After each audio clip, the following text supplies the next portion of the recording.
What's up, everybody? It's the Casual Marks podcast coming in.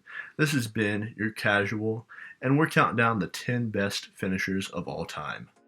At number 10, we have the STO variants, more specifically, the End of Days and the Sister Abigail. And whenever Bray Wyatt does it, he just sets it up so well in the corner, and whenever he just manhandles them and actually puts their head in the ground, and his finish, whenever he arches up, just beautiful. Chef's kiss. And then Baron Corbin, he just looks like a complete god, modern wrestling god. The way he's holding them up, just manhandling them, especially whenever he does it to a woman like Becky Lynch. Bring Intergender Wrestling back. At number 9, we have the Coast to Coast. And no, we're not talking about that stoner RVD. We're talking about the Greenwich Brawler, Shane McMahon. More specifically, at WrestleMania 17, when he literally went coast to coast from the ring and slammed that trash can into his own father's head, Vince McMahon. Mick Foley was setting it up. He was defending his mother's honor after his own father cheated on her. It's just beautiful. Amazing. At number 8, we've got the Figure 4 leg lock, done by none other than the GOAT himself, Ric Flair. And everybody knows I'm just a big old slut for joint manipulation. With the pin combo, with the reverse of pressure, it's just a beautiful all-around finisher. And with Charlotte Flair doing the alteration with the figure 8 and taking the bridge into it and taking out the whole reverse of pressure, makes it even better. It's just amazing all around. At number 7, we've got the 619, performed by none other than the greatest luchador of all time, Rey Mysterio. And I will go ahead and count whatever West Coast pop or whatever flip he does off the top rope into this. It's the little guy coming over. He's finally grabbing the brass ring. It's always just amazing to watch. And someone even better to watch do it is the big guy himself, Dominic Mysterio. And I can't wait to watch Dominic perform this to his own father and take his mask and finally retire the greatest luchador of all time.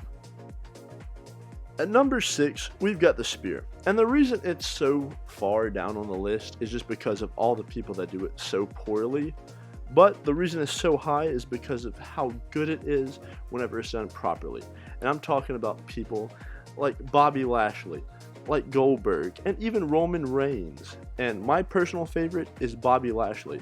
The rolling variation, it looks like he's throwing his whole body into it and just really throwing his whole 270-pound body into their sternum and taking the wind out of them. It's just a believable finisher, and it really looks like it could finish the match. At number 5 on my list, we've got the Tombstone. And we all know what the Tombstone's from. That's the Undertaker.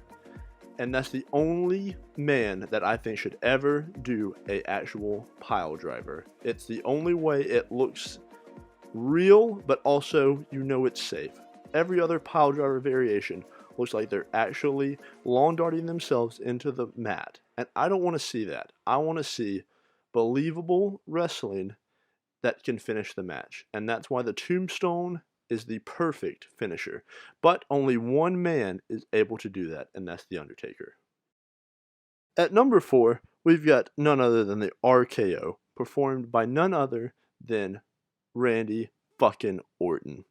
And a special shout out to DDP, Diamond Dallas Page. But he just doesn't have the spontaneity, and the RKO has just become a meme, and it's so big for the wrestling community. And Randy Orton's become the legend killer. It's one of the greatest moves out of nowhere at any given time in the history of wrestling. It's all around just a beautiful finisher, and it can end the match at any given time. At number 3, we've got the Stunner. And I'm not just talking about the Stone Cold Stunner performed by Stone Cold Steve Austin.